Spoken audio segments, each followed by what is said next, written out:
Agora, oficialmente, vamos iniciar mais um encontro da TC Rio. Meu nome é Marcele Carvalho, sou atual presidente da TC. Quero dar as boas-vindas a todos vocês, agradecer mais uma vez essa incrível parceria dos associados da TC Rio, né, que estão sempre com a gente nesse momento tão difícil, especial, enfim, sugerindo temas, participando ativamente das nossas atividades. Então, muito obrigada. Cada um de vocês é muito especial para a gente.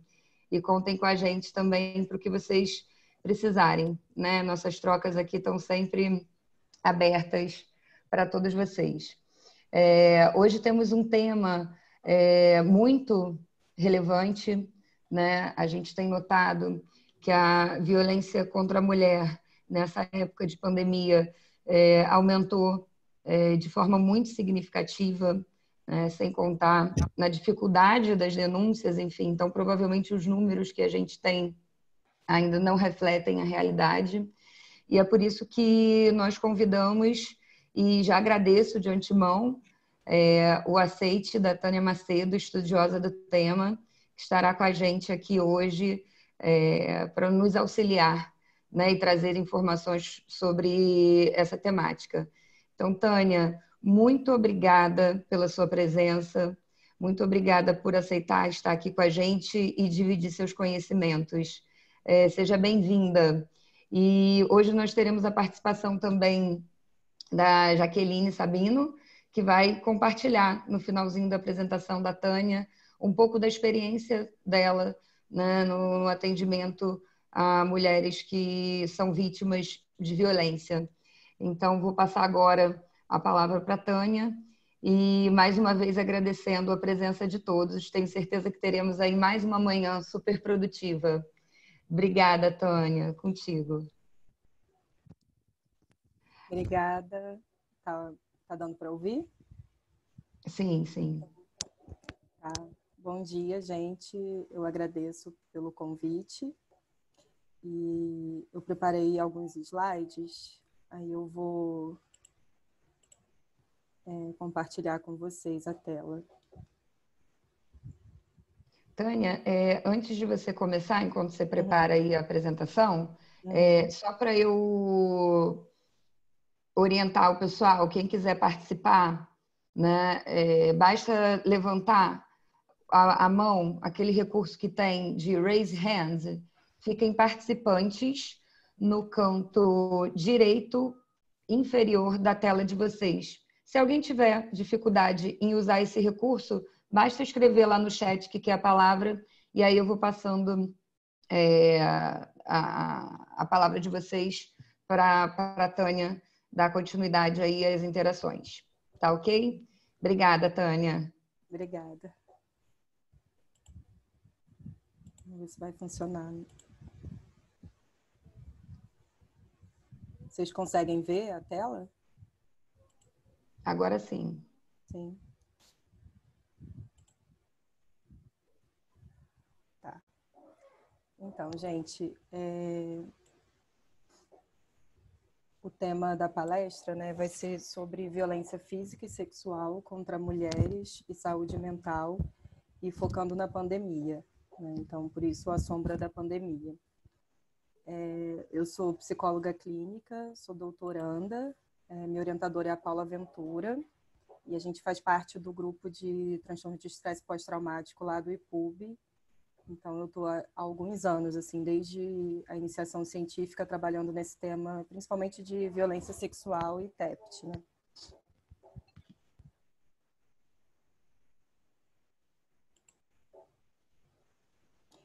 E aí, a ONU Mulheres, né, publicou um documento, né, falando sobre o Covid-19 e o fim da violência contra a mulher e meninas. Eles estão muito engajados nessa temática e muito preocupados com isso. Então, assim, várias das contribuições que eu vou trazer hoje têm muito a ver com o que a ONU tem compartilhado e a OMS também. E aí, o que esse documento fala, né? Ele fala que a violência contra a mulher é como se fosse uma sombra da pandemia, né? E a gente já sabe, né, que globalmente 243 milhões de mulheres e meninas entre 15 e 49 anos são submetidas a abuso sexual, abuso físico, e geralmente esse abuso é por parte de um parceiro íntimo, né? E esse é um dado dos últimos 12 meses. E aí o que a gente percebe assim, são poucos dados ainda, né? Os dados são escassos, mas assim, o pouco que a gente já percebeu, a gente tem relatos da China, do Reino Unido, dos Estados Unidos e de outros países sugerindo um aumento dos casos da violência doméstica desde o início do surto de Covid. Então, a França teve um aumento de 30%, a Argentina de 25%, Singapura também de 30% e 33%, né? E também a gente viu no Canadá, na Alemanha, na Espanha, no Reino Unido e também nos Estados Unidos. E aí a gente foi vendo assim várias reportagens, né? Eu trouxe os títulos aqui de algumas, né? Relatando isso, né? Trazendo esse tema para a mídia, né? Então, da França, que aumentou 30%, né? No The Guardian também, eles trouxeram, né, essa preocupação. Esse já é brasileiro, né, da Globo.com, do Senado Notícias, tem notícia do El País, então tem a mídia, né, tá se preocupando muito com esse tema. E aí, essa reportagem aqui é da BBC, e aí ela vem trazendo, eu achei interessante porque ela trouxe o relato de duas mulheres, né, uma da Índia e uma adolescente de Nova York, né? E aí, essa adolescente de Nova York, ela foi obrigada a voltar a morar com um pai que abusou física e sexualmente dela durante anos, né? E aí, aqui são algumas falas, né, do relato dela, né? No segundo em que eu voltei, que ela voltou para casa do pai, o meu cérebro desligou.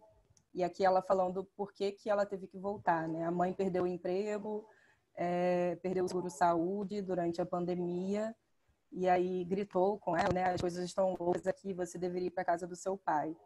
E aí ela fala que as palavras enviaram uma pontada fria de angústia pelas veias, né, dela, que é bem o que a gente percebe que as vítimas de violência, né, e que principalmente são traumatizadas por isso, sentem, né? E a mãe, né, que tinha alguns problemas de saúde mental, né, gritando com ela, por que você ainda está aqui, né? E aí ela teve que ir para casa do pai. E aí o relato dela, né? Ele está aqui o tempo todo. Durante o dia, ele assiste TV no computador da sala de estar e à noite eu ouço assistindo pornô. Eu odeio muito isso. Isso ela falando do café da manhã, dele fazendo o café da manhã. O barulho é tão alto que o som do liquidificador me petrifica. É o começo do meu dia, quando eu tenho que estar vigilante. Isso ela tem que estar vigilante, mas ela não dorme muito, né, desde que ela voltou, porque ela precisa se manter alerta, o quarto não tem fechadura. E aí ela falou que ele age como se estivéssemos vivendo um momento estranho na história, mas não menciona nada sobre o abuso. Isso me faz sentir como se ele estivesse ficando louco. Ele não fez nada ainda, mas a antecipação está me matando. Então ela com muito medo, né, de que ela volte a ser abusada. E aí, no meio dessa pandemia, a gente tem também no Brasil, por exemplo, uma fala do Bolsonaro falando que tem mulher apanhando em casa, por que isso? Em casa que falta pão, todos brigam e ninguém tem razão. Como é que acaba com isso? Tem que trabalhar, meu Deus do céu. É crime trabalhar? Então, é ele usando o aumento de casos de violência doméstica para justificar a saída do isolamento, do lockdown, né? E isso é bem complicado. Por quê? Porque, na verdade, o o Covid, né, o coronavírus, ele não é a causa, né, da violência contra a mulher e não é isso que está causando a violência contra a mulher, né? Isso já na verdade, assim, a casa, né, para muitas mulheres deveria ser o lugar mais seguro, mas na verdade não é, né? Porque elas convivem diariamente com o abusador. E aí na pandemia, como que isso se intensifica, né? E por que que não é só um problema de agora, né? Esse dado é da OMS de 2013, né? A violência contra a mulher é um problema de saúde global com proporções epidêmicas. O que a gente vê, né? Também dado de 2013, que mais de 1/3 de todas as mulheres do mundo já foram vítimas de agressões físicas ou sexuais. Tem o dado do Mapa da Violência de 2015, falando que o Brasil, num grupo de 83 países, ele ocupava a 5ª posição em 2013 em homicídios de mulheres, né? Então ele ficou atrás somente de El Salvador, Colômbia, Guatemala e da Federação Russa. E aí, um dado que vem sempre em todos os mapas da violência, nos anuários de segurança pública, é que a população negra é a vítima prioritária da violência e homicídio. E aí, agora, já são dados de 2019, né? A gente percebe que 4.936 mulheres foram assassinadas em 2017, e esse foi o maior número em 10 anos. 66% das vítimas eram negras, que é um número muito alto. Os homicídios dentro de casa, né, cresceram 17,1%. E também a taxa de homicídio de mulheres negras cresceu 29,9%. E a de mulheres não negras cresceu apenas 4,5%. Isso de 2007 até 2017. E aí, em 2015, foi promulgada a lei do feminicídio, né? E o que ela fala, né? Que o feminicídio é quando o homicídio é contra a mulher por razões da condição de sexo feminino, né? Porque antes era considerado somente homicídio de mulher e não separava quando que era feminicídio, que é justamente pela condição de mulher, né? Ou então contra alguma autoridade do sistema prisional e da força no exercício da função ali em decorrência dela, né? Contra o cônjuge ou contra o companheiro ou algum parente, né? Então, contra a mulher em geral, em razão da condição de sexo feminino, ou contra alguma autoridade. E aí a pena é reclusão de 12 a 30 anos. E aí considera-se que há razões de condição de sexo feminino, né? Violência doméstica e familiar, ou menosprezo ou discriminação à condição de mulher. Então, isso que eles querem dizer com o homicídio em razão da condição de sexo feminino. E aí agora esses dados são do Anuário de Segurança Pública de 2019. Então, agora de feminicídio especificamente, né? Foram 1.206 vítimas, né? Um crescimento de 11,3% em relação ao ano anterior. E aí a violência doméstica, a gente teve um registro a cada 2 minutos, né?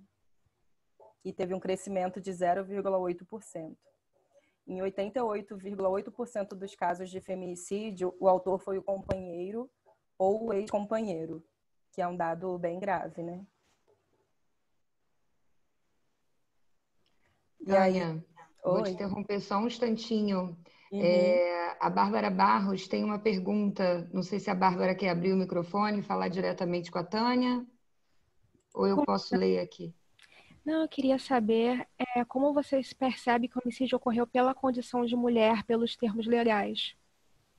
Então, pelos termos legais, isso nem sempre é documentado tão certo, assim, né? Porque às vezes o delegado, né, quem está investigando, não faz a pergunta do porquê que o autor cometeu aquele crime, né? Ou então a familiares da vítima e tudo.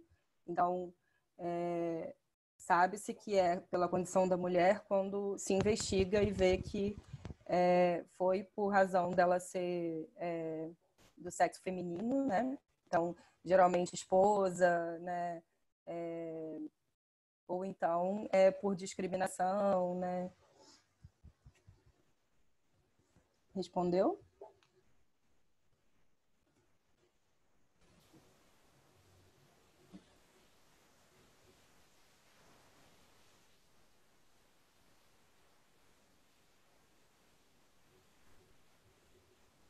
Bárbara?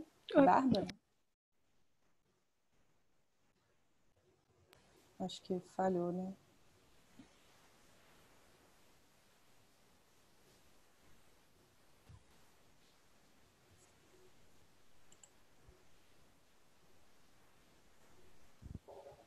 Bárbara? Aqui que eu acho que meu microfone tá ruim, eu acho que respondeu sim. Conseguiu me ouvir Sim. agora? Tá, consegui. E aí a gente falou dos dados de violência contra a mulher, agora de estupro, né? Um caso de estupro é notificado a cada 11 minutos no Brasil. A vítima é preferencialmente a mulher, né? 49.497 pessoas foram estupradas no Brasil em 2016 e 89% mulheres. E aí, em contraste, né, em relação aos agressores, estima-se que em torno de 90% ou mais são homens. E aí, esse já é o último dado, né, de 2019, mas são dados de 2018.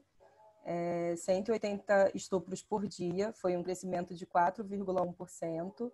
E aí, quem são as vítimas da violência sexual? 81% do sexo feminino, 53% tinham até 13 anos, então a maioria crianças e adolescentes, 50,9% negras, e a estimativa é de 4 meninas de até 13 anos estupradas por hora.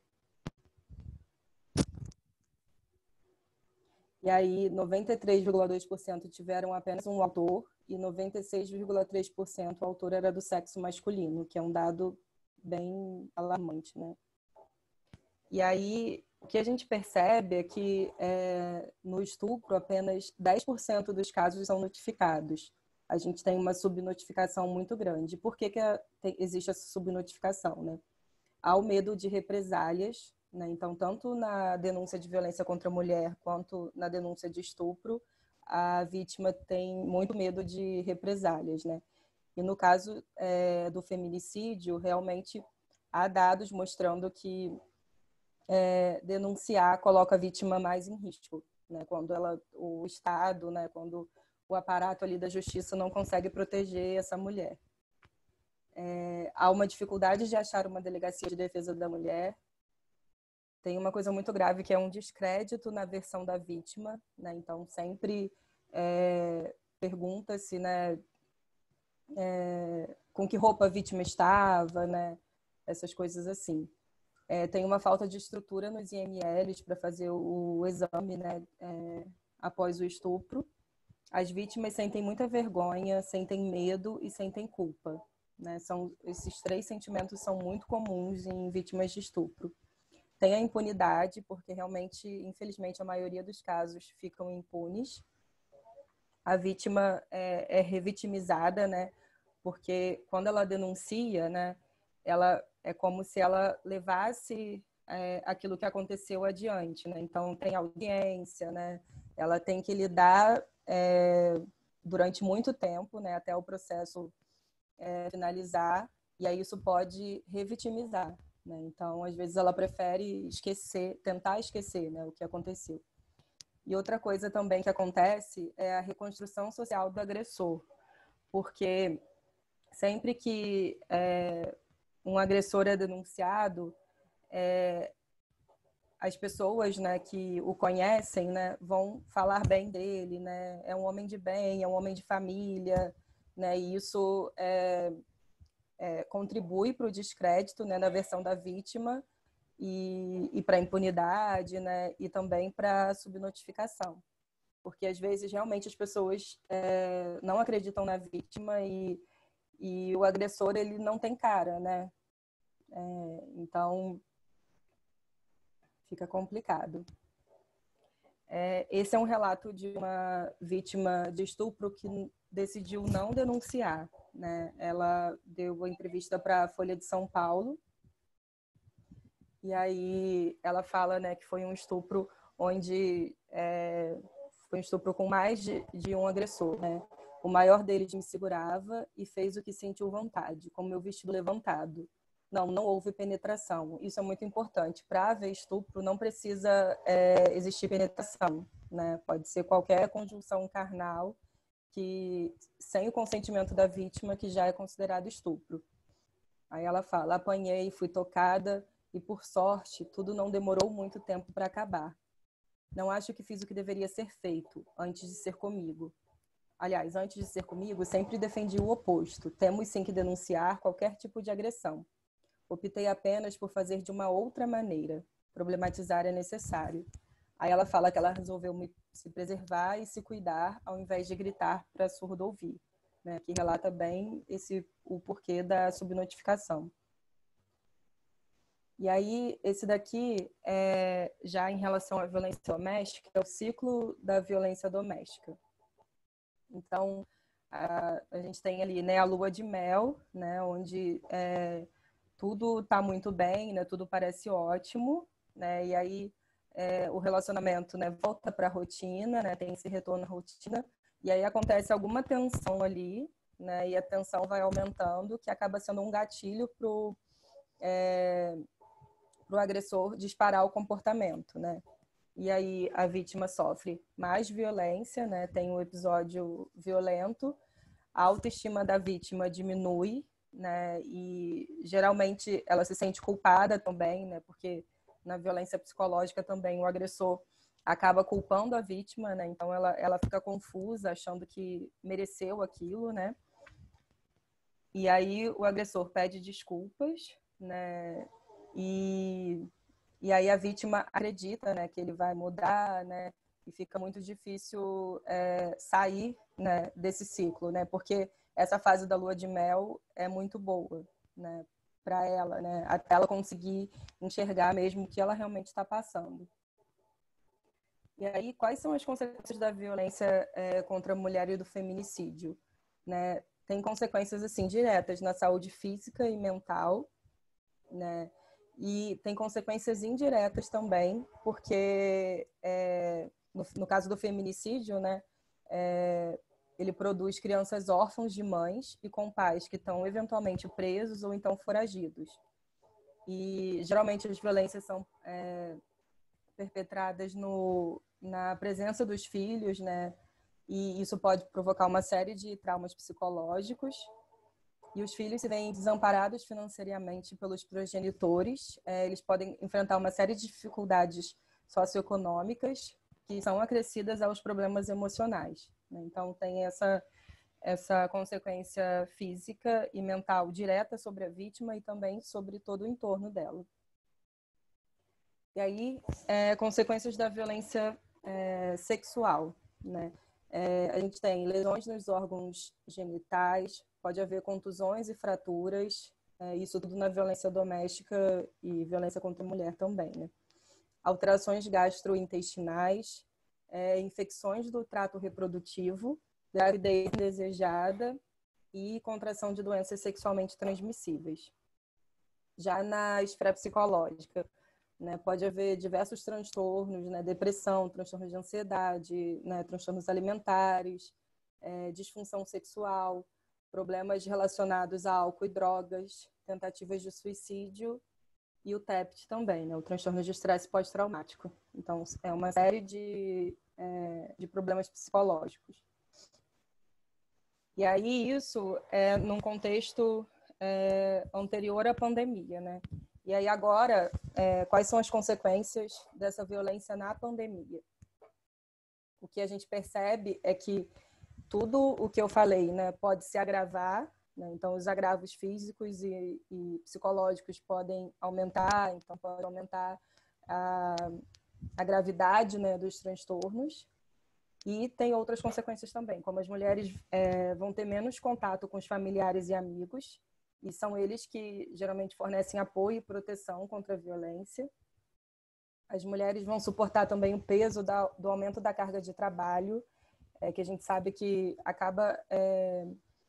os cuidados, né, da família geralmente são realizados pela mulher, e aí o fechamento das escolas ainda aumenta isso, né, porque ela ainda tem que cuidar das crianças, tem a perda do sustento e da capacidade de sobreviver, né, inclusive para as mulheres, muitas das quais são profissionais informais. Então, a maioria das pessoas que estão em empregos informais são mulheres. E isso restringe o acesso às necessidades e a serviços básicos, aumenta o estresse sobre as famílias, podendo exacerbar esses conflitos de violência. E aí, como esses recursos, né, econômicos se tornam escassos, as mulheres podem se encontrar sob maior risco de abuso econômico, e isso configurar como até uma chantagem para que ela permaneça no relacionamento, ou então ela não tem outra alternativa, né, a não ser permanecer. E lembrando que isso não é justificativa para sair do isolamento social, né? O Estado tem que prover recursos, né? A ONU fala, né, que os serviços de proteção à mulher têm que ser considerados serviços essenciais, né, durante a pandemia. Então, a alternativa não é acabar com o isolamento social para que menos mulheres sofram violência, menos mulheres morram. E aí o confinamento, né, tá promovendo tensão, criando pressão, né? E aí nesse documento, né, que a diretora executiva da ONU fala que a pandemia da violência contra as mulheres e meninas, ela age nas sombras e nos silêncios, né? Pela subnotificação, pelo pouco espaço, né, que isso pode ter na mídia em decorrência assim de outros problemas, né, e outras prioridades, né, que as autoridades podem considerar, como por exemplo o patrimônio público, né, em vez de os crimes contra o patrimônio público, em vez de crimes de violência de gênero. E aí a gente tem também, à medida que os sistemas de saúde vão chegando ao ponto de ruptura, né, existem os abrigos de violência doméstica, né? Então eles também podem atingir a capacidade, eles também não podem funcionar na sua capacidade normal por causa do isolamento social, né? Tem o déficit nesses serviços que vão piorando, né? E aí, depois desse contexto todo de caos, eu acho importante falar desse contexto social, né? Porque a gente vê uma necessidade grande de ampliar os limites da conceitualização de caso e do tratamento, né? Embora a gente, sei lá, aprenda que, né, os fatores sociais devam ser levados em conta, na prática a gente não considera muito, né? E aí foca mais no indivíduo, né? E não também, né, em todo o contexto, né, no que está influenciando para aquele estado. E aí a gente vê que a experiência, né, das pessoas, elas são mediadas por forças socio-históricas e forças sociopolíticas. E isso vai interagir para gerar o sofrimento psicológico, né? O sofrimento psicológico não está lá só biologicamente, né, fisicamente. Ele também está sendo mediado ali por essas forças socio-históricas e sociopolíticas. E aí a gente tem esse artigo, que é bem antigo, é de 1992, e aí esse artigo ele faz uma crítica feminista à terapia cognitivo-comportamental. Ele é citado naquele livro A Prática da Terapia Cognitivo-Comportamental, baseada em mindfulness e aceitação. E aí o que ela fala é que a falta de consideração dos fatores de gênero, classe, raça e etnia, bem como de informações contextuais, antecedentes específicos e consequências de crenças e comportamentos específicos, é um problema nas conceituações cognitivo-comportamentais da patologia. Também problemática é a sua atribuição da responsabilidade implicada por seu objetivo de mudar o cliente individualmente. Há pouca discussão sobre processos de socialização, opressão ou outras estruturas externas que são nocivas, novamente colocando o ônus da mudança no indivíduo. Então, isso é muito importante que a gente considere no acompanhamento dos pacientes, não só de pacientes vítimas de violência, que a gente vê que o externo e que a estrutura da sociedade ali está contribuindo para isso, mas de todos os pacientes. E aí tem a teoria dos estresses de minorias, né? As mulheres, elas são consideradas um grupo social de minoria, né? E a gente vê que porque tem um outro grupo dominante em relação a elas, né? Por isso elas são consideradas minorias. E a minoria é um grupo social que apresenta prejuízo social quando comparado a outro grupo privilegiado socialmente. E aí, além dos estressores crônicos cotidianos, né, que todos têm, a minoria vai ter estressores crônicos específicos adicionados aos estressores cotidianos, né? E aí isso deve ser levado em conta na conceitualização, no planejamento do tratamento, né? E aí, esse artigo aqui também de 2011, ele é na verdade, uma série de artigos que foi publicado no Journal of Clinical Psychology. E aí é bem interessante porque ele fala assim, o que funciona para quem, né? Psicoterapia, né? Adaptando a psicoterapia para a pessoa. E aí ele vai uma série de artigos e cada tópico desse é um título de artigo dessa série de artigos, né? Então ele fala o que influencia, né? O que a gente pode levar em conta para adaptar o tratamento para a pessoa, né? Então, resistência, a gente tem que levar em conta as preferências, a cultura, a religião e a espiritualidade, estágios de mudança, estilos de enfrentamento, expectativas e estilos de apego. Então, cada tópico desse é um artigo, mas eu vou focar aqui na cultura. E esse é o artigo da cultura, né? E o que a gente vê?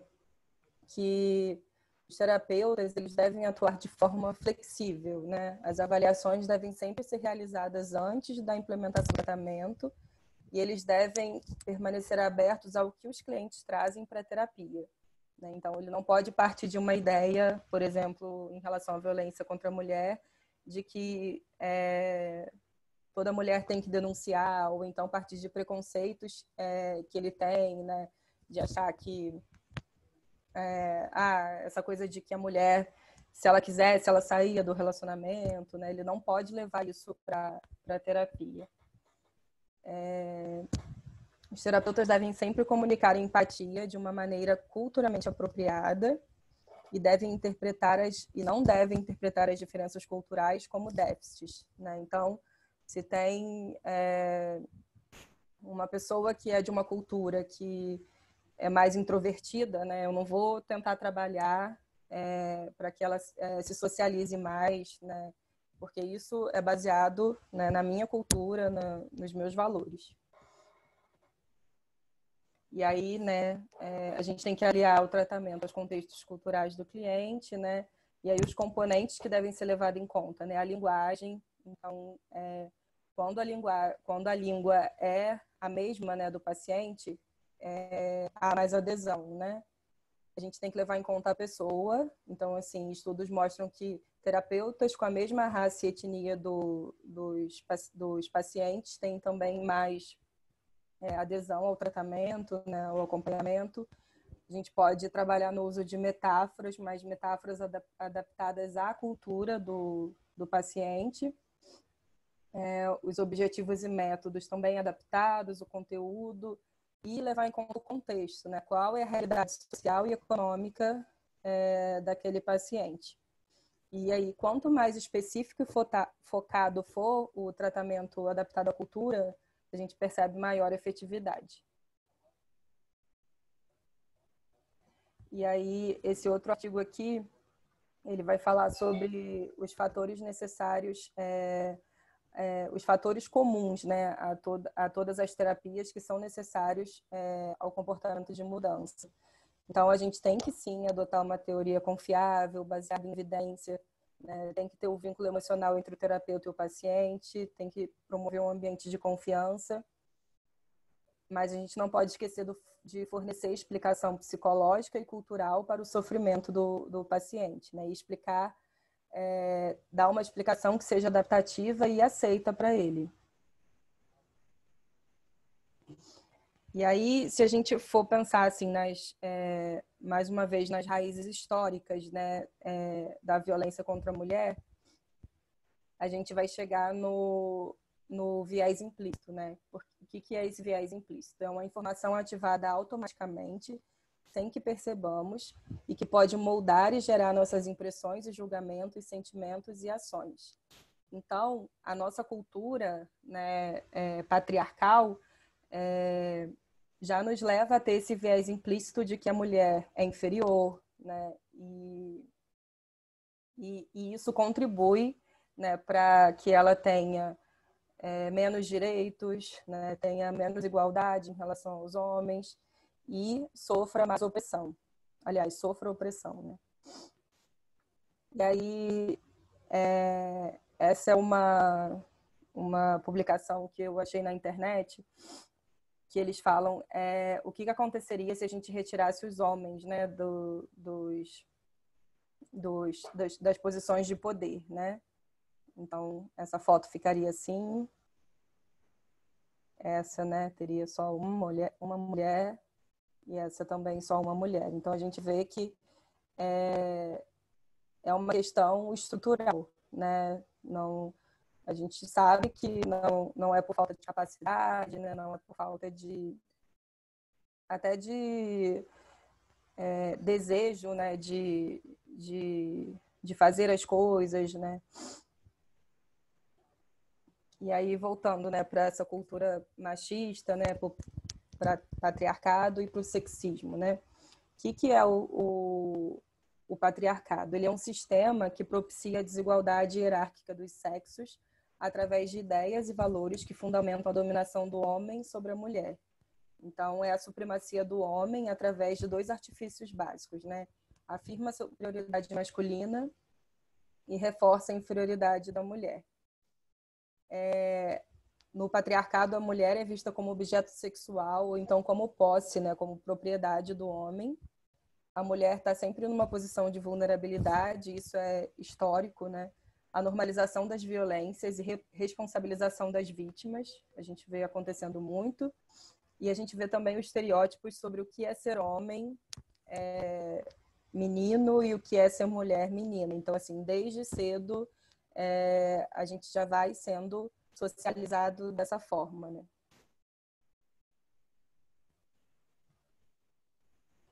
E aí a gente pode também levar em conta a raça e classe, né? Quando a gente vai falar sobre as mulheres e quando a gente vai falar sobre a violência contra a mulher.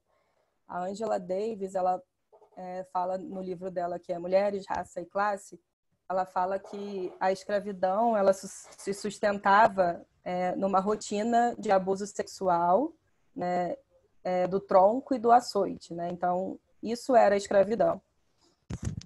E aí, o direito alegado pelos proprietários sobre os corpos das mulheres escravizadas era uma expressão direta do direito da propriedade que ele tinha, né, sobre as pessoas negras como um todo, né? Então, o direito sobre os corpos das mulheres, expressão do direito sobre o corpo negro. E aí a gente vem, né, a ideia do abuso sexual de mulheres negras veio institucionalizado desde a escravidão, né? Então, ele é tão forte que ele persistiu mesmo após a escravidão, né? A gente vê isso hoje nos estereótipos que retratam a mulher negra como promíscua, como imoral, né? Que isso vai ajudando a reforçar essa ideologia. E as mulheres brancas, elas também sofreram indiretamente com isso, né? Porque ela diz que os homens brancos, convencidos de que eles podiam dominar sexualmente as mulheres negras, eles transferiram isso, né, essa conduta, em relação às mulheres da sua própria raça, né? E aí elas também, indiretamente, passaram a ser oprimidas. E aí, pensando também, né? Porque o que eu tenho lido bastante é sobre como, quando a gente vai falar sobre violência contra a mulher, né, a gente não pode falar que existe uma mulher só, né? Então, tem esse livro da Bell Hooks que ela fala: eu não sou uma mulher, mulheres negras e feminismo. E aí ela vai falar sobre a diferença, né, histórica, né, das conquistas das mulheres brancas e o que as mulheres negras estavam buscando, né, ou sofrendo, né? E aí a gente não pode generalizar, né? Quando a gente fala de mulher, a gente tem que especificar de que mulher que a gente está falando, né? Porque eu não posso dizer que todas as mulheres lutam pelo direito à liberdade sexual, né? Se eu for falar das mulheres negras, elas podem, de repente, não estar buscando isso, né? Ou então, as mulheres lutam para ter um lugar no mercado de trabalho, né? As mulheres brancas não trabalhavam, as mulheres negras trabalhavam desde sempre, né? Então, assim, essa luta para conquistar lugar no mercado de trabalho não é uma luta das mulheres negras, né? Então, isso tem que ser levado em conta também se a gente está atendendo uma mulher branca ou uma mulher negra, né? Eu não posso... Isso é adaptar culturalmente, né, o meu tratamento. Eu tenho que levar em conta essas forças sociohistóricas, né? E aí, a Jurema Werneck, que é integrante da ONG Crioula, ela é médica e doutora em comunicação, e aí ela tem essa fala, né, que na morte a gente se iguala, né? Então, em relação ao feminicídio, mulher negra ou mulher branca morta é igualzinha, mas os processos são diferentes. O tamanho do desvalor que uma mulher negra experimenta, nenhuma mulher branca experimenta.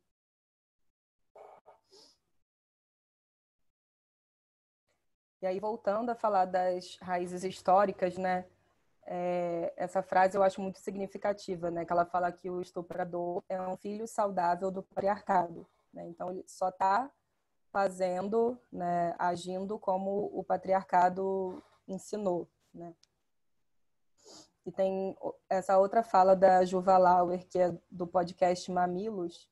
Eles fizeram um episódio sobre cultura do estupro há muito tempo, mas eu gosto sempre de trazer essa frase que ela fala, né?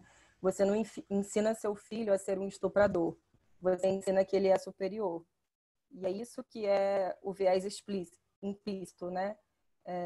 Que vem sendo introduzido, né, na personalidade, né, dos homens. E aí, né, ninguém vai ensinar o filho a estuprar uma mulher, mas no momento em que você cria o seu filho para ser superior, ou então a sociedade está lhe dando todos os indícios, né, ou naturalmente, né, ele já está numa posição de superior porque ele vai ter mais direitos, né, e aí indiretamente você está contribuindo para isso, né? Aí, no caso da violência sexual, né, a gente precisa falar do transtorno de estresse pós-traumático para falar assim, quais são os aspectos socioculturais ligados ao desenvolvimento do TEPT, ligados ao desenvolvimento do TEPT, né? A gente vê que tem muita diferença de gênero no TEPT, né? A gente vê que a prevalência de TEPT em mulheres é cerca de 2 a 3 vezes maior do que entre os homens. Então, isso não é em razão de as mulheres serem fracas, né? Ou nada em relação a isso, né? Depois eu vou explicar melhor por quê. Os homens são mais propensos a testemunhar alguém sendo ferido ou morto, vivenciar desastres naturais, incêndios, acidentes fatais, combate ou outros ataques físicos. Já as mulheres são mais propensas a sofrer violência sexual, incluindo o estupro. E a violência sexual geralmente é realizada, né, por algum parente, né, pelo parceiro ou algum conhecido da vítima, né? E aí, por isso, o trauma sexual acaba sendo fortemente preditivo de TEPT e relacionado ao pior prognóstico, né? Porque ele não vem só como violência sexual, ele vem também como violência psicológica, e a vítima está ali no lugar, né, que deveria ser seguro, ela está convivendo, né, diariamente com o estuprador, né? E aí a gente vê como que a cultura do estupro pode intensificar esse sofrimento, né? A culpa que a mulher sente, né, após um estupro, ela é internalizada desde a infância, né? Porque a gente vê isso, né? A cultura do estupro está sempre ali inocentando o agressor e responsabilizando a vítima. Então a gente ouve desde sempre frases assim: ela não deveria ter bebido tanto, ela não deveria ter usado aquela roupa tão curta, ela estava pedindo para ser assediada. Quando saiu de casa com aquela maquiagem, ela devia saber com quem estava se relacionando. Ela poderia ter gritado para pedir ajuda, né? Quando a mulher não consegue, né, se defender, não há sinais de que ela tentou se defender, então foi consentido. Então, ouvir essas coisas, né, já vai internalizando a culpa, porque se acontece com a gente, isso já está internalizado. Então, por mais que você estude, por mais que você saiba que a culpa não é da vítima, essa culpa já está ali enraizada mesmo, né? E aí, nesse artigo aqui, ele fala sobre como a gente pode usar lentes, né? As lentes de gênero, né, da construção social de gênero, para entender as diferenças de gênero no TEPT. E aí, volta de novo nessa questão de os homens são socializados diferente das mulheres, né? Então, a gente tem os papéis tradicionais de gênero masculino, né? Vão sempre enfatizar a força, né, o domínio, o poder. E aí, os femininos vão enfatizar o respeito, a empatia, a gentileza, a doçura. E aí a violência sexual vem como uma forma de garantir essa dominação masculina, né?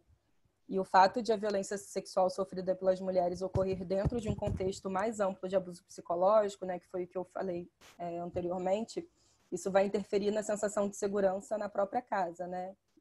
Que é onde ela deveria se sentir mais segura, mas não sente. E, de novo, né, a culpa, a vergonha, a internalização dessas mensagens, né, dessas frases sociais que vão sempre invalidar e culpar as vítimas. E aí, essa é uma cena daquela série The Handmaid's Tale, e que ela é, na verdade, uma distopia, né, onde as mulheres perdem totalmente os direitos, né? É bem interessante essa série. E é bem angustiante, porque você vê acontecendo na série várias coisas que a gente vivencia hoje, né? Então, assim, não é tão distópica assim. Essa é uma exposição que teve na Bélgica e essas são as roupas que as vítimas de estupro estavam usando no momento da agressão. Então, a gente vê que são roupas normais, né? De todos os tipos. E assim, a culpa não é da roupa, sabe? A culpa não é do batom, a culpa não é da vítima. E o que a gente vê no TEPT é a imobilidade tônica. Porque, às vezes, né, é muito frequente a vítima não conseguir se defender, né? Não conseguir gritar, não conseguir escapar, né? E, às vezes, isso acontece porque ela entrou em imobilidade tônica, que é uma das estratégias de defesa involuntárias e reflexivas dos animais diante do perigo e é também extremamente comum em humanos. Ela é uma reação adaptativa de sobrevivência, né? Ela está lá na cascata defensiva, né? Onde o animal pode lutar, pode correr, pode fugir, pode entrar em mobilidade tônica, ou então em congelamento. E aí, quando alguns animais não conseguem escapar de um predador, né, é como se esse vai perder o interesse na presa se achar que ela está morta. Então, aí o animal entra em imobilidade tônica. E na imobilidade tônica, a vítima tem inibição motora, então ela não consegue se defender, né, bater, tentar sair. Ela tem inibição da emissão de sons, então ela não grita, tremor e analgesia. E isso tem implicações diretas, tanto para o silenciamento das vítimas, porque ela já tem a culpa internalizada desde a infância. E aí, se ela não consegue se defender no momento do estupro, ela realmente vai achar que a culpa é dela, né? Porque ela poderia ter gritado, ela vai pensar isso, né? E aí, como ela não se defendeu, ela mesma não vai denunciar, né? E às vezes até no próprio inquérito, né? O delegado, né? Pergunta, mas você não gritou, mas você não tentou fugir, né? O que é uma coisa bem complicada, né? Porque está totalmente distante do que os estudos indicam, né? E do que deveria ser a postura de acolher, né? De ter empatia, de ouvir, né? A vítima. E aí, quando a gente atende uma mulher que acabou de ser vítima de violência, né, de gênero, tem essas etapas, né, que seria assim, o apoio de primeira linha para a mulher. Né? Então, ouvir, né, e ouvir num local restrito, né, num local fechado, com empatia, sem julgamento, né? Perguntar sobre o que ela necessita, quais são as preocupações dela, validar o que ela está sentindo ali. E é muito importante a gente expressar que acredita nela, né? Expressar assertivamente isso, né? E também que ela não precisa sentir vergonha, né? Validar ali todos os sentimentos dela. Promover segurança, né? Então a gente precisa discutir um plano para proteger, né? De futuras agressões, né? Então isso, né, de forma mais prática, e também apoiar no sentido de ajudar ela a ter acesso à informação, a serviços, né, de atendimento, né, de saúde mental, apoio social, né, estimular para que ela busque apoio social na própria rede dela, né, e na comunidade também. Isso seria no caso de violência contra a mulher, mas quando ela não tem TEPT, né? Porque no caso do TEPT, a gente já tem o tratamento, né, bem estabelecido, que é a exposição, né? Que é o mais indicado para o TEPT, né? Pode ser exposição imaginária, exposição ao vivo, pode ser exposição através da escrita, né? Onde a mulher vai recontar, né? Reviver o evento traumático, né, na imaginação, e aí isso vai diminuindo a ansiedade, né, vai diminuindo a angústia relacionado ao evento, né, vai diminuindo os sintomas de reexperiência, né, os flashbacks, vai diminuindo a sintomatologia mesmo do transtorno. Só que o tratamento para TEPT, ele só pode ser feito quando a vítima não está mais em contato, né, com o agressor, né, ela não tem mais risco de sofrer agressão de novo. E aí, no caso da pandemia, ou no caso de vítimas de violência doméstica que tem TEPT, isso fica mais complicado porque a gente não vai poder fazer esse tratamento de exposição, né? É até adaptativo que a vítima, né? Então, se a gente for pensar naquela adolescente, né, que quase não dorme, né, que está ansiosa, né, com medo de o pai abusar novamente. Para ela é adaptativo, né?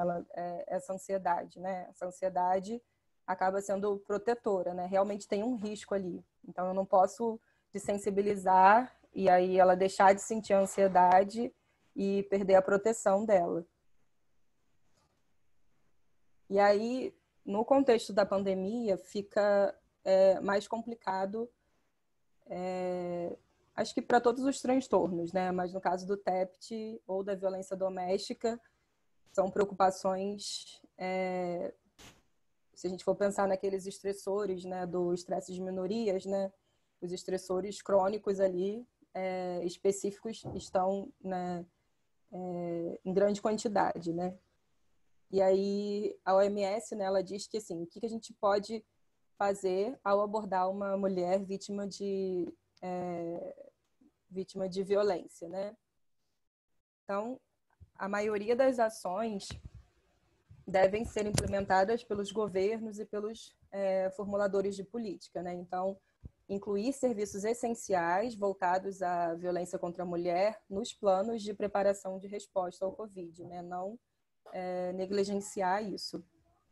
As instituições de saúde, né, devem buscar informações a respeito, né, dos serviços disponíveis, né, dos abrigos, dos centros de assistência, né, o que está funcionando, horário de funcionamento, para que as mulheres tenham essa informação quando elas buscarem ajuda.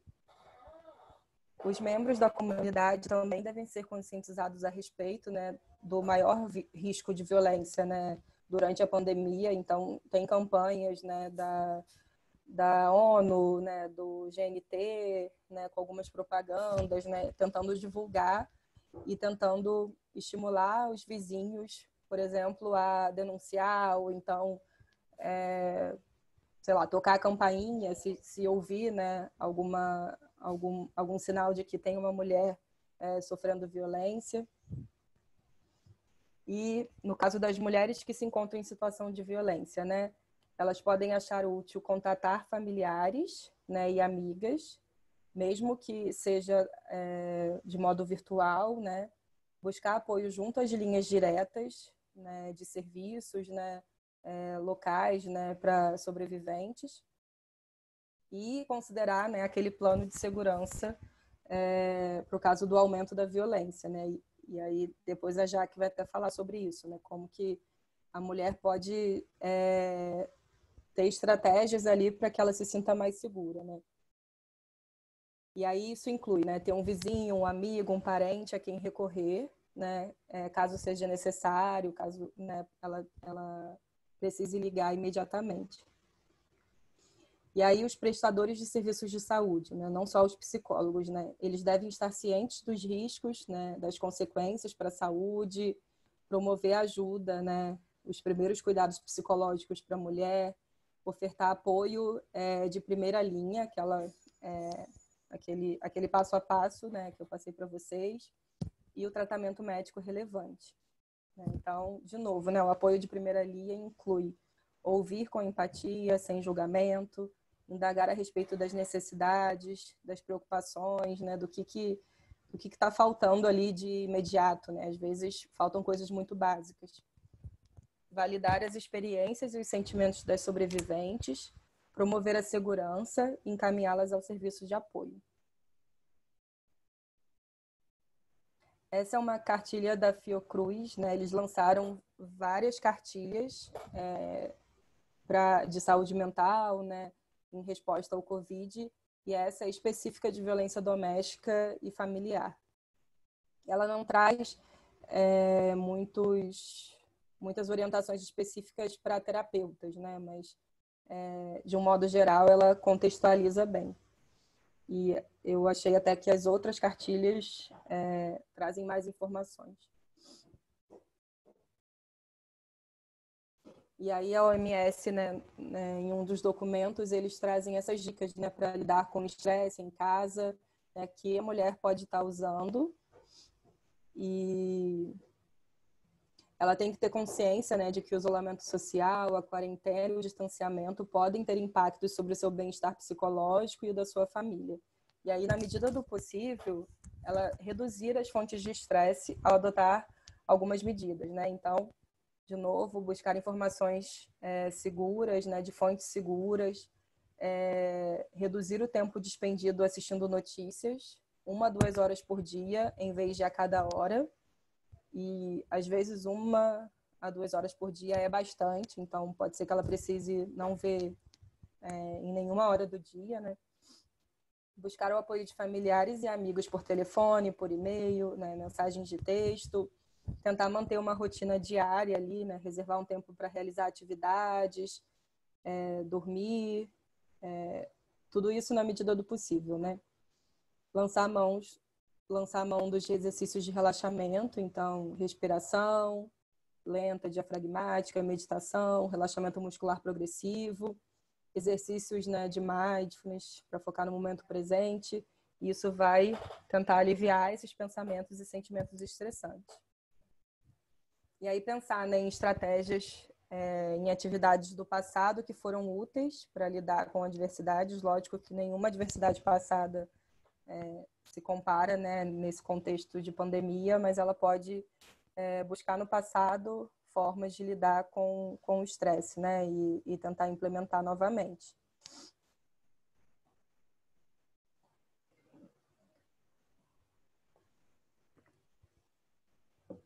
Elas podem também, né, entrar em contato com familiares e amigos que possam fornecer uma ajuda prática.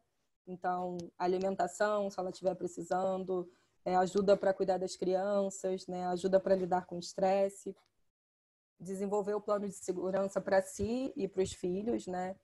E aí isso inclui ter o número de telefone dos vizinhos, de amigos, de familiares, ter documentos importantes, né, dinheiro, esses itens pessoais mais básicos, né, à mão, né, para levar caso seja necessário sair de casa.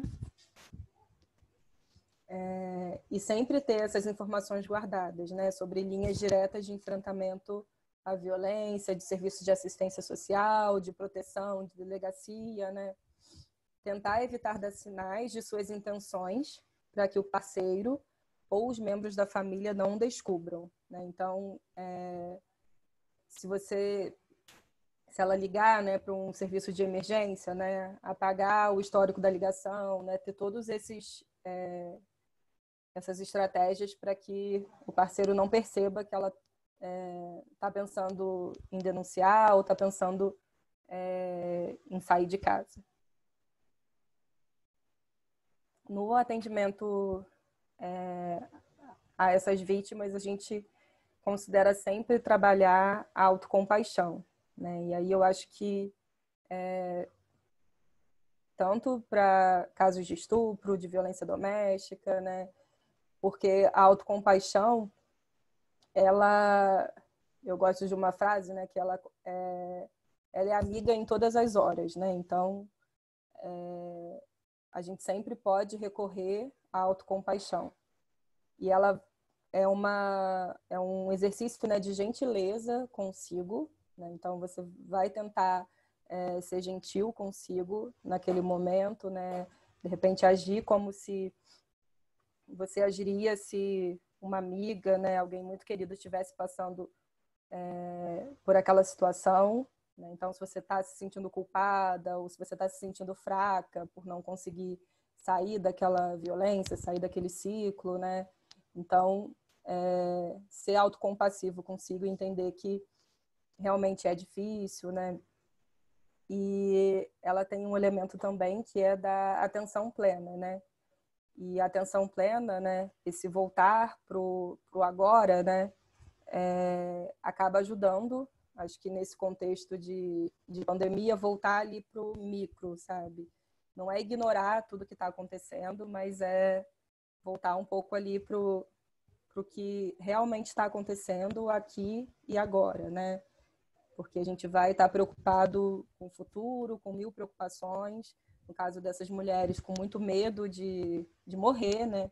Então, ter todo aquele plano ali de segurança e tudo, mas também voltar ali a essas pequenas coisas do dia a dia, né? E o outro elemento da autocompaixão é a humanidade comum. E acho que isso ajuda muito no tratamento dessas mulheres, porque elas realmente não estão sozinhas, né? Muitas mulheres, infelizmente, estão passando por esse mesmo problema ou já passaram, né? Também estão sofrendo com isso, tendo medo. Então, essa humanidade compartilhada e tem dificuldade, né, de encontrar uma saída, essa humanidade compartilhada ajuda muito a lidar com essas questões. Na semana passada teve um encontro, né, que eles falaram sobre autocompaixão, né? Então, também, quem quiser saber mais, acho que vai estar disponível no YouTube, né, da TC, e aí acho que vale a pena, porque aí, né, vai...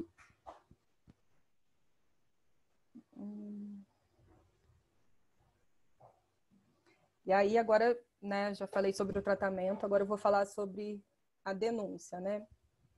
Que a gente vê que na hora de denunciar é realmente um dilema, assim, né?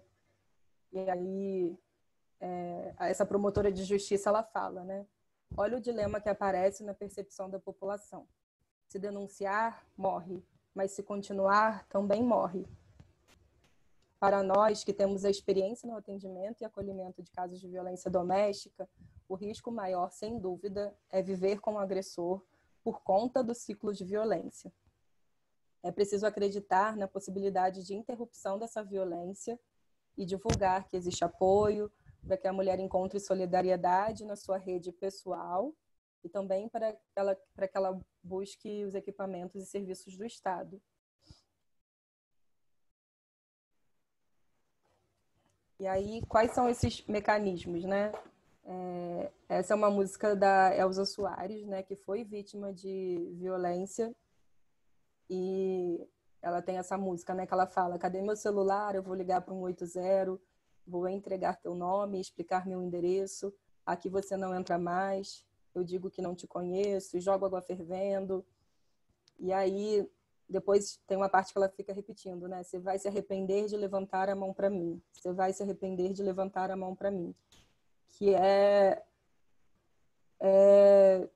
eu acho uma música que é quase um serviço de utilidade pública, assim, né? Porque acho que a arte tem esse poder também de mobilizar e de estimular para que, de repente, a vítima tome coragem, né, de denunciar. Então, um dos telefones é do 180. Tem um 90 também, ela pode denunciar diretamente para a polícia, né? E aí agora eu vou falar de alguns aplicativos que têm ajudado, né? Não sei se vai funcionar o vídeo para vocês ouvirem. Vocês já sofreram violência? Sim. O que é violência para você? Ah, é um barro da mão, não bate. Fisicamente, mas o que você faz é uma violência. Nós sofremos violência de alguma forma, ou nos relacionamentos, ou dentro de casa. A violência doméstica ela está afetada pelo medo, pelo silenciamento, porque a gente não fala. O silenciamento é uma constante. Quando a gente fala de silenciamento, é diferente do silêncio. O silêncio é opção. Mas o silenciamento é quando alguém te impõe isso. O mais complicado, eu acredito que é entender as opressões que a gente sofre por ser mulher. A maior violência, para mim, de todas, é a mulher não ter escolha sobre o seu corpo, sobre a sua família, sobre o seu conhecimento, o que ela quer estudar. Muito hoje da violência doméstica é porque as mulheres têm medo de sair dessa violência e não conseguir alguém que acolha elas. Porque mesmo a violência é uma atenção diferente do desprezo. Eu só me senti à vontade de conversar com outras mulheres e só me senti à vontade de conversar com outras mulheres que eu sabia que não iriam julgar a minha atitude de ainda estar comigo.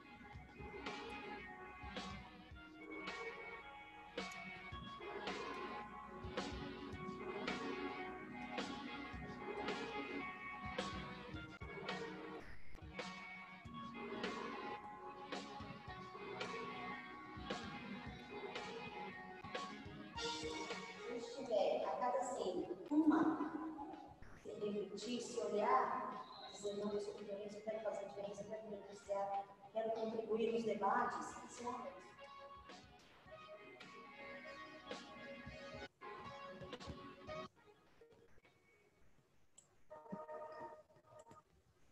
Então, uma das alternativas, né, de busca de ajuda é esse aplicativo Penhas, né, que ele vai buscar, assim, dar conhecimento, dar ali um caminho para o acolhimento da mulher, vai dar informações sobre defesa, né, diálogo sigiloso, então as mulheres permanecem anônimas, né, e escolhem ali com quem que elas vão conversar. Tem um botão de pânico, que as vítimas podem escolher até 5 pessoas de sua confiança para acioná-las em caso de urgência, e ela vai cadastrar essas pessoas, né, no aplicativo. E também funciona como uma produção de provas, né, porque no momento exato da violência é possível ativar uma gravação de áudio que vai captar o som ambiente ali e vai criar uma oportunidade da vítima produzir provas.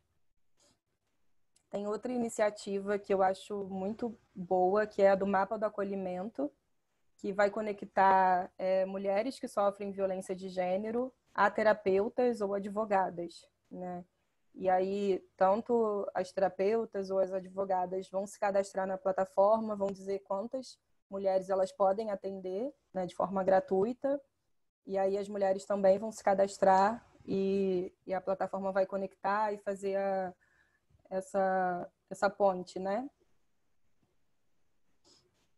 Tem esse outro, na verdade não é um aplicativo, né? É o Isabot, né? Que você pode adicionar no Messenger do Facebook ou então no Google Assistente do celular, né? Então, falar lá, ok, Google, quero chamar a Isabot. Meu celular... Isso, você precisa desbloquear o smartphone. Meu celular respeitou a chamada de voz. E aí, esse robozinho vai conversar com você, né? E eu achei interessante, acho que eu não coloquei essa imagem aqui, mas tem uma frase dele que ele fala assim, mas antes de tudo eu queria dizer que não é sua culpa, né? Então,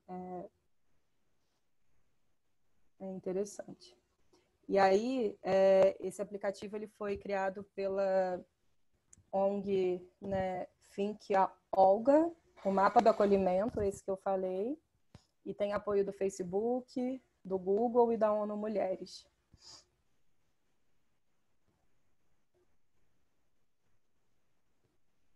Aqui é essa mensagem que eu falei, né? Mas antes de tudo, quero que saiba que a culpa não é sua e você não está sozinha. No Rio de Janeiro e também em outros estados tem a Patrulha Maria da Penha e ela tem alguns meses, não tem nenhum ano de funcionamento, mas tem sido um serviço útil, né, e que tem funcionado para ajudar as mulheres que estão em medidas protetivas, então para garantir que essas medidas protetivas sejam cumpridas, né, ou então para prender os agressores, né, caso essas medidas, né, não sejam, para cadastrar as mulheres no programa, e eles têm toda uma rede, né, não é só os policiais, né, tem toda uma rede de atendimento ali, e eles vão fazendo o monitoramento das mulheres semanalmente, né, eles ligam para ela e tudo, e associado a essa Patrulha Maria da Penha, tem esse aplicativo aqui, que é o Linha Direta. Nesse aplicativo, você também pode cadastrar vizinhos, amigos, né? E pelo aplicativo, né, você pode mandar mensagem de voz ou de áudio para chamar a Polícia Militar ou então a Patrulha Maria da Penha, se a mulher já for cadastrada, já for assistida pela patrulha. Esse é o COEM, né, que é essa Coordenadoria Estadual da Mulher em Situação de Violência Doméstica e Familiar. E aí no site do COEM tem links, né, para todos essas plataformas de ajuda, né, esses meios de ajuda. Tem esse Sejuvida, que é a Central Judiciária de Abrigamento Provisório da Mulher Vítima de Violência Doméstica. Então, tem telefone, né, e eles fazem o plantão judiciário que está funcionando durante a quarentena.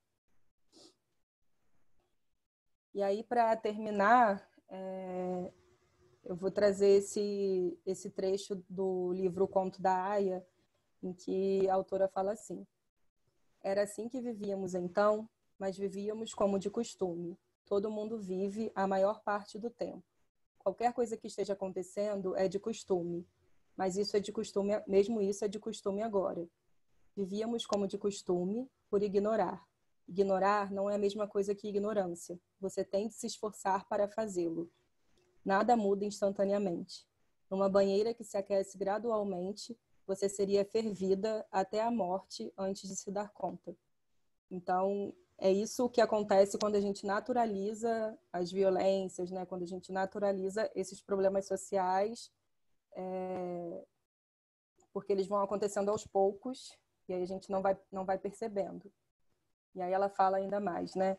Havia matérias nos jornais, é claro, corpos encontrados em valas ou na floresta, mortos a cacetadas ou mutilados, que haviam sido submetidos a degradações, como costumavam dizer. Mas essas matérias eram a respeito de outras mulheres. E os homens que faziam aquele tipo de coisas eram outros homens. Nenhum deles eram os homens que conhecíamos. As matérias de jornais eram como sonhos para nós. Somos ruins sonhados por outros. Sonhos ruins sonhados por outros. Que horror, dizíamos. E eram, mas eram horrores sem ser críveis. Eram demasiado melodramáticas, tinham uma dimensão que não era a dimensão de nossas vidas. Éramos as pessoas que não estavam nos jornais. Vivíamos nos espaços brancos não preenchidos, nas margens da matéria impressa. Isso nos dava mais liberdade. Vivíamos nas lacunas entre as matérias. Então, fica esse alerta, assim, né, para que a gente não viva só nessa lacuna entre as matérias, né, entre essas notícias que são alarmantes, né, relacionadas à violência contra a mulher, né, mais especificamente. A gente não precisa mergulhar, né, nessas questões, porque são questões muito difíceis, né? Então, eu imagino que as pessoas ouvindo aqui devem estar desconfortáveis, né? Eu fiquei desconfortável preparando essa palestra, porque são coisas difíceis, né? Mas se a gente fica na lacuna, a gente fica desensibilizado para essas coisas e também não age, né? Então, tem que ter esse equilíbrio para que a gente reverta, né, esse quadro, para que a gente lute pela libertação das mulheres mesmo.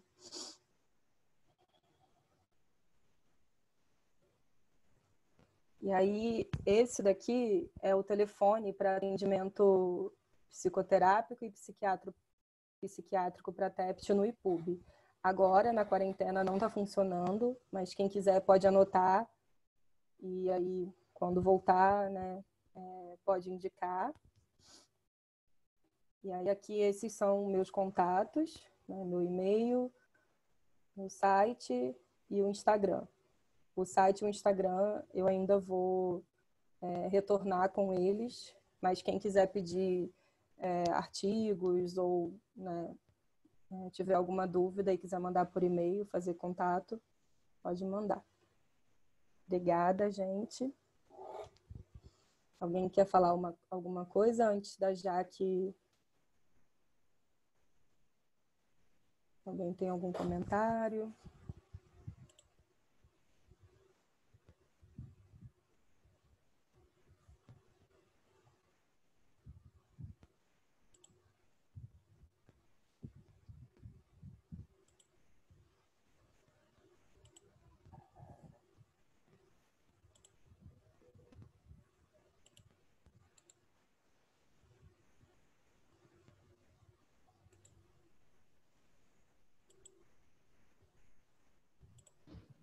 Tânia, eu acho que a gente pode seguir, então, com a fala da Jaqueline e o pessoal já fica atento para fazer pergunta. Tá. Eu não sei... Ah, tá. Parei de compartilhar. Seja bem-vinda, Jaqueline. Seu microfone está fechado. Abre. Pronto. Bom dia, dá para me ouvir bem? Tudo certo. Ok. Quando a gente recebe uma paciente que sofre violência, um tipo de violência, é muito importante a gente começar diferenciando e falando sobre os tipos de violência. Né? Então, a gente sabe que tem violência urbana e também tem a violência intrafamiliar, que é toda ação ou omissão que prejudique o bem-estar, a integridade física, psicológica, a liberdade e o direito ao desenvolvimento pleno da pessoa, né? E a violência, ela pode ser expressa de várias formas, e muitas mulheres, elas acham que a violência doméstica é quando ela é agredida fisicamente.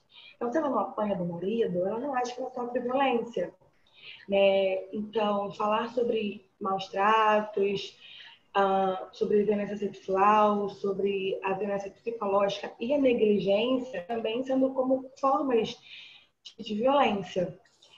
E a violência sexual, ela também é considerada uma violência doméstica. Muitas mulheres ficam chocadas quando a gente fala sobre isso, porque elas acham que então são elas simplesmente cumprindo o papel da boa esposa, tendo ato sexual com o marido sem querer, sem vontade. Então,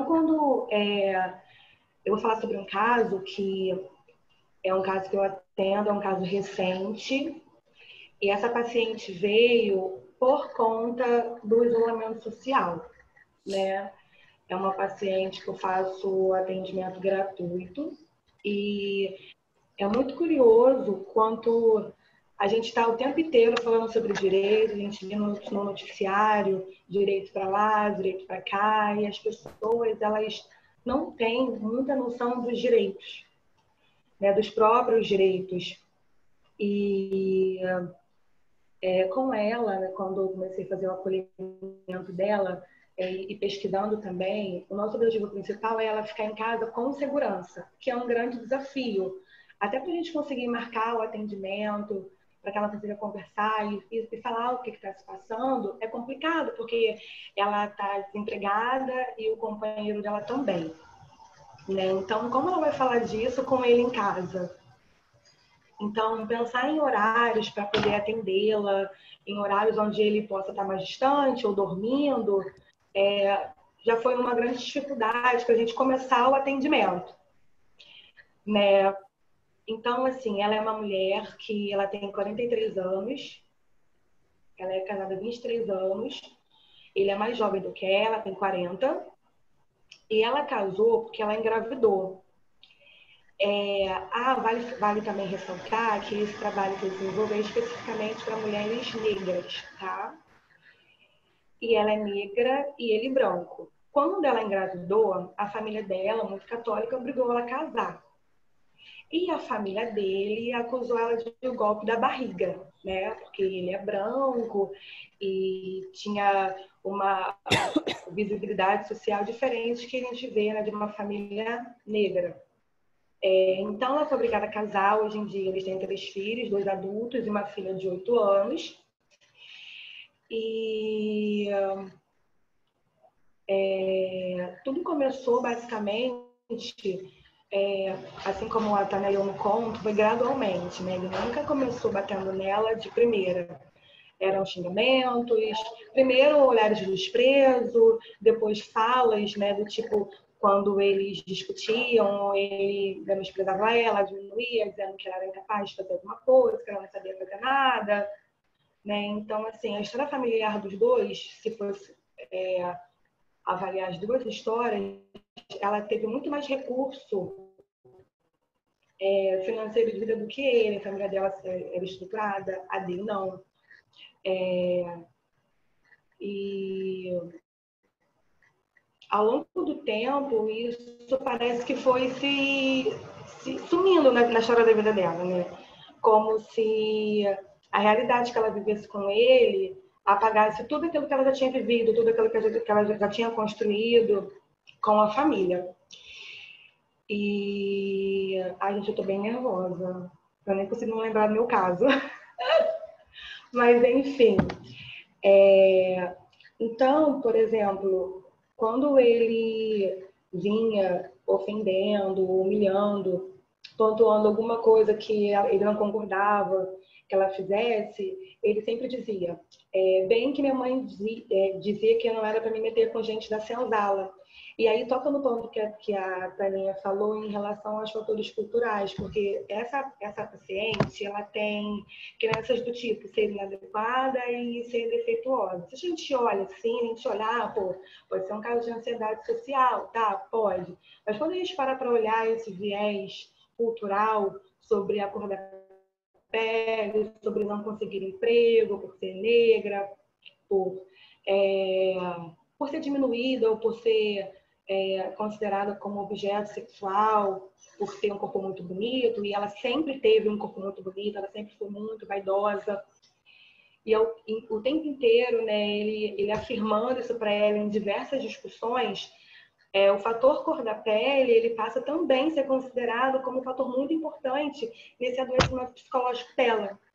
E o que eu tenho desenvolvido com ela, basicamente, é que são algumas estratégias que ela possa utilizar para ficar em segurança, né? Então, por exemplo, a Taninha falou sobre utilizar situações do passado para que ela possa imaginar como ela possa lidar com ela hoje. Eu faço exatamente isso. Eu chamo isso de exercício de alta eficácia, né?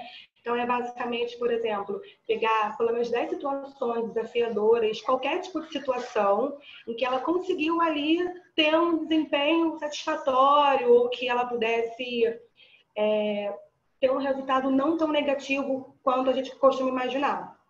Então, depois que ela identifica esses desafios, a gente pensa, tá, então o que você fez? Quais foram as qualidades que você utilizou para isso? Porque a mulher que sofre violência doméstica, ela fica o tempo inteiro sendo desqualificada. Então, para ela entender que ela tem qualidades e que ela usa isso no dia a dia, é muito difícil. Elas não percebem. Então, trazer isso à tona pode ajudá-la a ter como se fosse uma ancoragem no futuro. Porque se ela pensa, poxa, eu estou presa com meu marido, em qualquer momento ele pode querer me bater por nada, né? Ou então querer transar com ela porque ele está frustrado. Ele fala muito isso, eu estou estressado, vem cá. E ela não tem para onde fugir. Tentar pensar em coisas, é como se fosse um plano B para que ela conseguisse se empoderando sem confrontá-lo, sem se colocar em risco, para que quando a pandemia acabe, por exemplo, ela consiga voltar a estudar, ela consiga retomar amizades. Então, por exemplo, ela não tem mais amigas. Todas as pessoas que ela tinha convívio, ele foi minando ao longo do relacionamento. E aí, poxa, ok, vamos montar uma rede de apoio, mas quem? Né? Ela tem os pais que são idosos, e aí tem aquela coisa, mas eu casei, eu não posso retornar para a casa dos meus pais, é uma vergonha, eu não posso fazer isso, mas é filha única, então não tenho uma irmã para poder contar, os primos todos distantes. Então, assim, começar a construir uma rede de apoio, tentando resgatar novas amizades. Adorei esses aplicativos. Vou falar sobre eles com ela, porque é muito delicado, porque até a gente pensar num trabalho, por exemplo, no treinamento de habilidades sociais, ou trabalhar assertividade, a gente pode acabar colocando a pessoa num risco maior do que ela já está, né?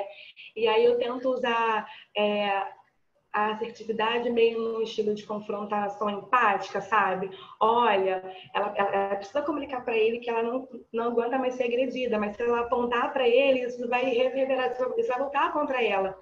Né? Então, por exemplo, quando você me bate, eu sinto que você não me ama. Né? Então, eu fico me sentindo muito triste, desesperada, estou sofrendo muito, do que falar, não aguento mais, você só me bate, eu vou te denunciar. E não... Gente, isso é um perigo muito grande. A gente, né, nesse ímpeto, talvez, de querer, não, vamos empoderar, vamos ser assertiva, às vezes não dá.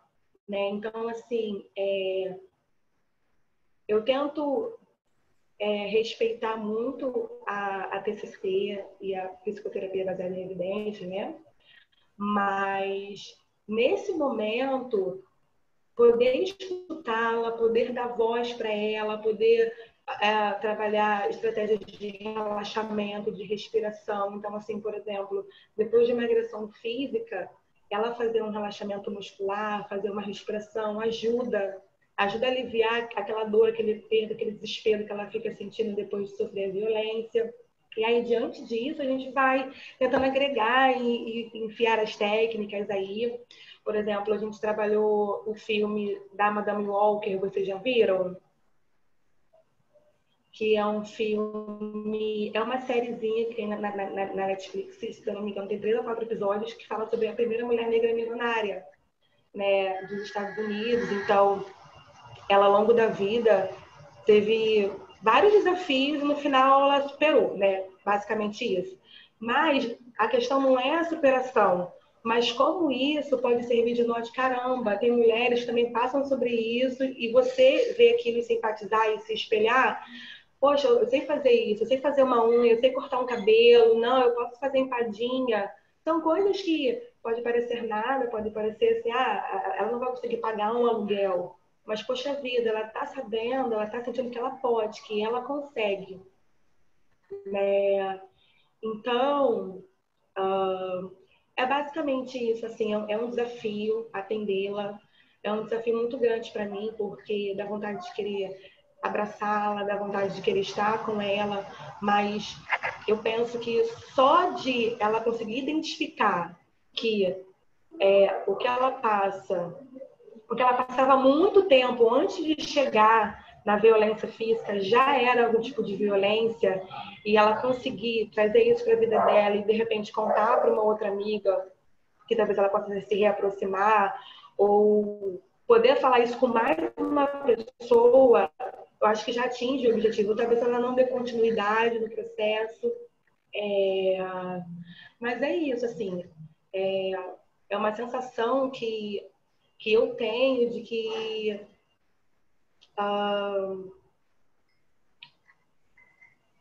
eu não sei, sabe? Eu fico com uma sensação de que às vezes eu vou receber uma notícia ruim, né? E aí também eu trabalhar isso em mim, levar isso para minha terapia, porque a gente, quanto mulher, que vê uma mulher que está passando violência, a gente sabe, a gente sente na nossa pele o que é ser mulher, né, no Brasil, né, nos tempos atuais.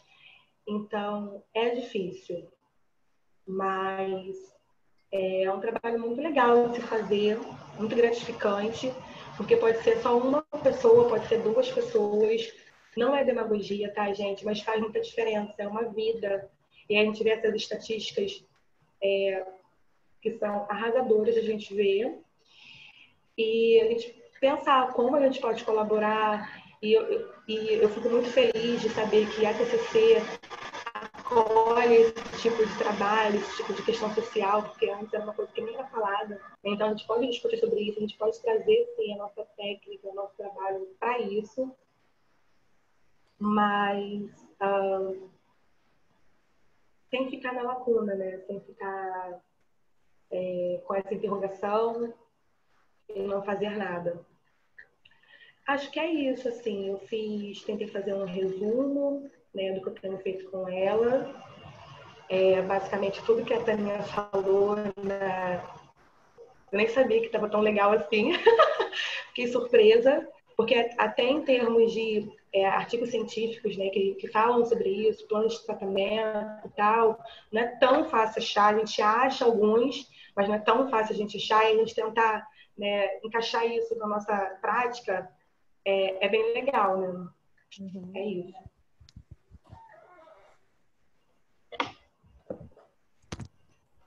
Obrigada, Jaqueline. Quero agradecer aqui o carinho da Carolina, da Diana, que estão elogiando as nossas palestrantes.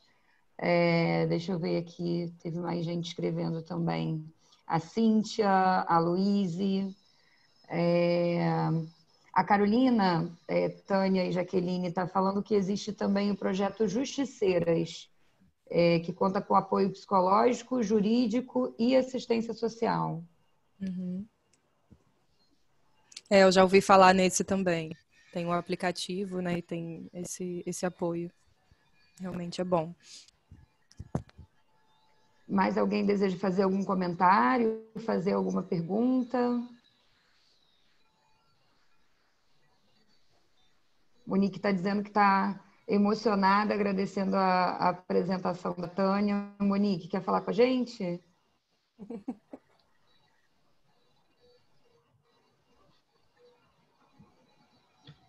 Ela está envergonhada.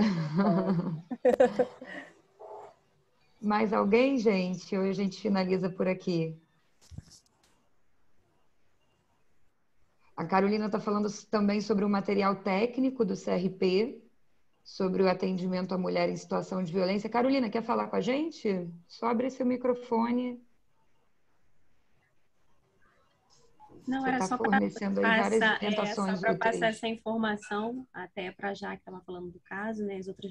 Os outros colegas, de repente, porque eu conheci esse material há pouco tempo, numa live que eu assisti do CRP. Então, tem um material técnico, assim, bem bacana também, eu acho bastante norteador.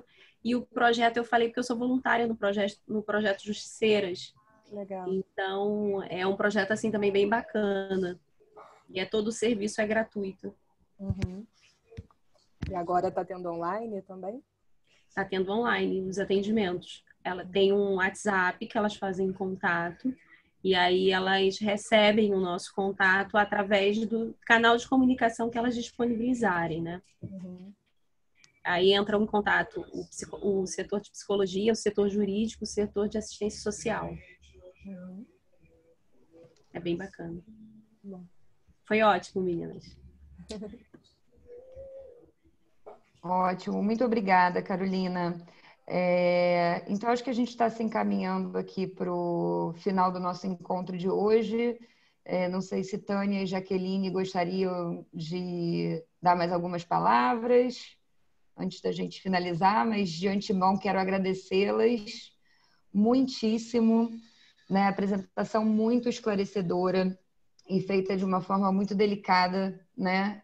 Delicadeza que o tema exige.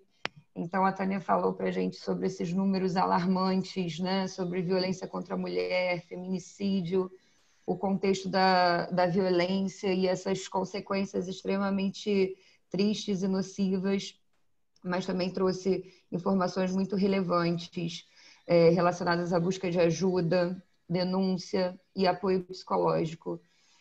Excelente, muito obrigada. E muito obrigada também pelo relato da Jaqueline, né, que nos ajuda a ter um olhar para a nossa prática.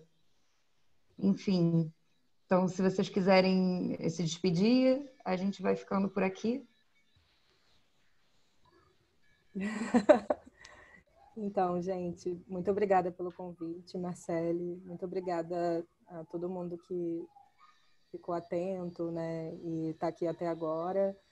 A Jaqueline, que trouxe essa contribuição sensível e da prática, eu acho muito bom quando alguém traz um caso, né, e aí a gente sente mais, né, como que isso vai ser aplicado, né, e quais são as reais dificuldades, né, sair da teoria é muito bom.